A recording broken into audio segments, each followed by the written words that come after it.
We need to talk about how and why so many students are struggling to navigate college admissions right now. You go where? Harvard.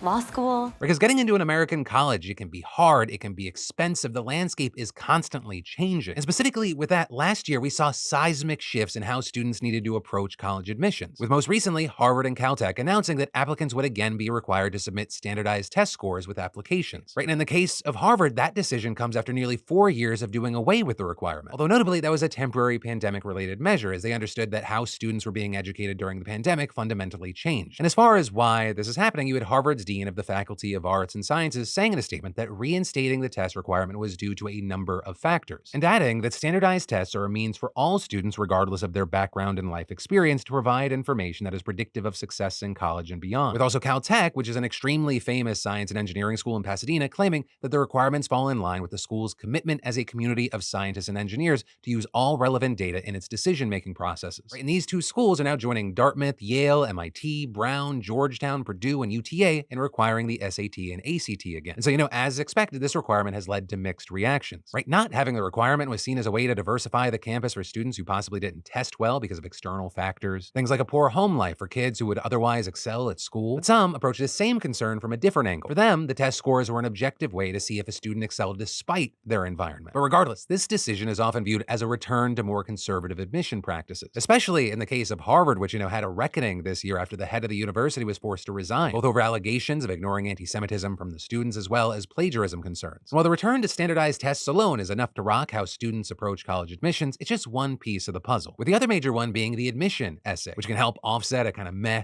SAT score by highlighting other ways that you'd be a good alumni for the university. Because most universities don't just care if you did well on a test. They want, or at least claim to want, to make sure that you are a well-rounded student and person who'll go on to do great things. So also, as a kind of a side note there, that's actually something that's baffled many foreign students or foreign parents, as other countries, especially in East Asia, they only really care about your test scores, so those kind of intangibles are hard to grasp. Students are more confused than ever over how they're supposed to approach their essays due to the Supreme Court's decision to kill affirmative action-based admissions last year. In the past, it was pretty clear you would write about yourself and your background, that including the good, the bad, your struggles. And for many minority groups, a lot of who they are is tied to their cultural and ethnic backgrounds because that's how society perceives them. So in general, there's a fear that if they talk about their race or their identity and how important it is to them, that they'll be penalized for it as schools compensate to comply with the court's new rules. And actually with that, you had PBS NewsHour speaking to high school students and counselors about this exact thing. And this is what some had to say when asked if this was confusing. It has been confusing, and for some it was a little intimidating. We had students saying, we hear you're not going to be able to mention race at all. We hear we're not going to be able to write about that.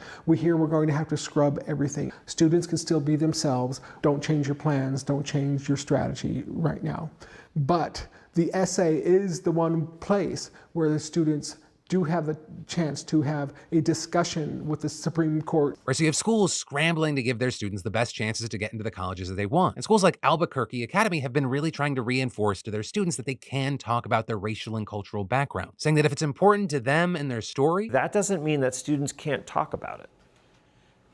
Right? It means that there's certain limitations on what the admissions officers can use that information for in their decision-making process. And the Supreme Court also addressed this when Chief Justice John Roberts wrote, at the same time, nothing prohibits universities from considering an applicant's discussion of how race affected the applicant's life, so long as that discussion is concretely tied to a quality of character or unique ability that the particular applicant can contribute to the university. So, pretty much, race can be considered if it's tied to something else that the applicant brings to the table, but cannot be a factor in of itself. Also, if that sounds confusing and possibly vague, you are not alone there. Students aren't only confused over what they should write about, but also how much weight it's given. All of which leads to a sense of anxiety and uncertainty, or at least more uncertainty than normal when it comes to getting into college. And even the universities are a bit confused about how to approach the situation. With, for example, Jeff Wong, who runs collegeslike.com, telling PBS, I think almost every college admission office in America is having conversations with legal counsel about how to do this in a way that is both